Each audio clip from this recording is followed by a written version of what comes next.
Bonjour et bienvenue sur les vitamines du royaume pour cette courte capsule mais très importante où nous allons parler de l'identité de notre Père et comment notre Père qui est dans les cieux, le Père de Jésus-Christ, s'est manifesté au monde. Alléluia. Je vais prendre dans Jean chapitre 14 quelques versets. Le premier c'est le verset 5. Thomas lui dit, Seigneur, nous ne savons où tu vas. Comment pouvons-nous en savoir le chemin? Jésus lui dit cette phrase très célèbre, je suis le chemin, je suis la vérité, je suis la vie et nul ne peut venir au Père que par moi. Alléluia. Donc, pour connaître le Père, on doit connaître Christ. C'est la première des choses. Alléluia.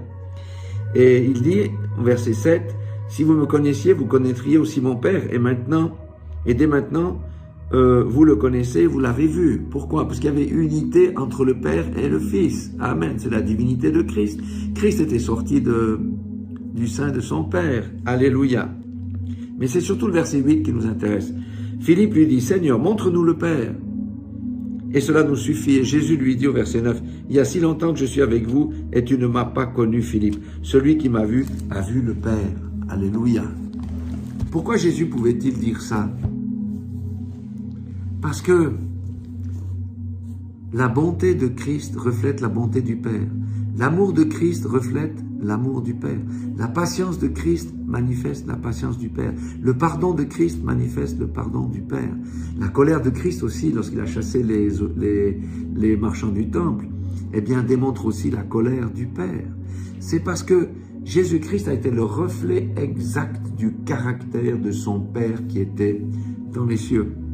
Et comment le monde peut-il maintenant découvrir le Père? Alléluia. Eh bien, la parole de Dieu nous dit que nous, ça veut dire moi et vous qui m'écoutez, qui êtes nés de nouveau, qui avons accepté le Seigneur Jésus-Christ comme Seigneur et Sauveur dans leur propre vie et qui marchaient selon le canon de la parole de Dieu, le Seigneur a dit, nous sommes une nouvelle création. Ça veut dire quoi? Nous avons été recréés. À cause de la chute, nous avions perdu notre véritable identité. Et voilà, notre identité, c'est quoi? C'est que nous avons été créés à l'image de Dieu. Alléluia.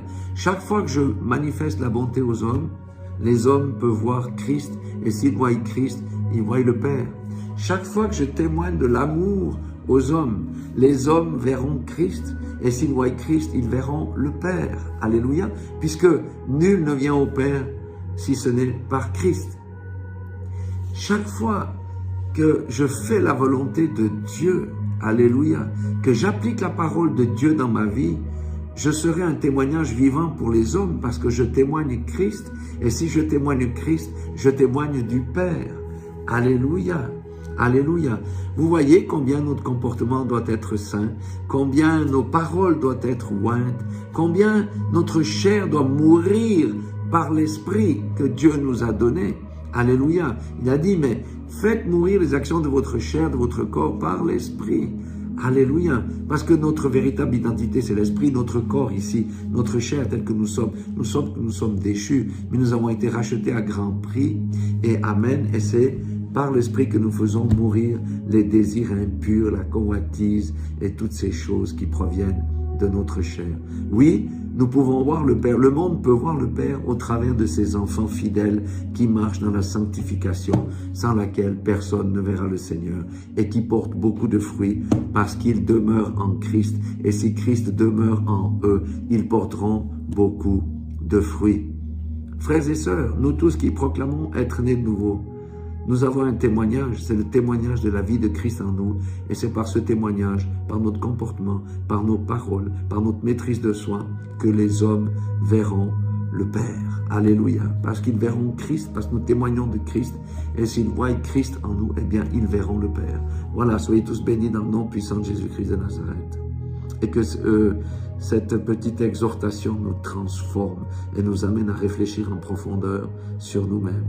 Alléluia.